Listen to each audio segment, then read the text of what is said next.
2022 വോട്ടെടുപ്പിൽ പുറത്താവുന്നതുവരെ 15 വർഷത്തിലധികമാണ് മുൻ പ്രധാനമന്ത്രി ഫ്രാങ്ക് ബൈനിമരാമ ഫിജിയെ നയിച്ചത്.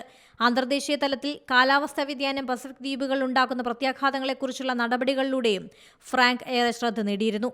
സർവകലാശാലയിലെ വൻ തട്ടിപ്പ് സംബന്ധിച്ച പോലീസ് അന്വേഷണത്തിൽ നീതി ഉറപ്പിക്കാത്ത രീതിയിലുള്ള ഇടപെടലുകൾ നടത്തിയതിന് ഫ്രാങ്കിനെ കുറ്റക്കാരനെന്ന് കണ്ടെത്തിയിരുന്നു. 2020 നടന്ന അന്വേഷണം ഉപേക്ഷിക്കാൻ സുഹൃത്തുകൂടിയായ ഫിജിയിലെ മുൻ പോലീസ് കമ്മീഷണറോട് ഫ്രാങ്ക് നിർദ്ദേശിച്ചുവെന്നാണ് പ്രോസിക്യൂട്ടർ കോടതിയിൽ വാദിച്ചത്. സൗത്ത് പസഫിക് സർവകലാശാലയിലെ ജീവനക്കാരുടെ ബോണസും ശമ്പള വർധനയും സംബന്ധിച്ച ആരോപണങ്ങളിലെ അന്വേഷണമാണ് ഫ്രാങ്ക് ഇടപെട്ട് തടഞ്ഞത്. സർവകലാശാലയ്ക്കെതിരായ അന്വേഷണം അധികാര ദുർവിനിയോഗം നടത്തി ഫ്രാങ്കും പോലീസ് കമ്മീഷണറും ചേർന്ന് തടഞ്ഞതായുള്ള കുറ്റം മുൻ പ്രധാനമന്ത്രി നിഷേധിച്ചിരുന്നു.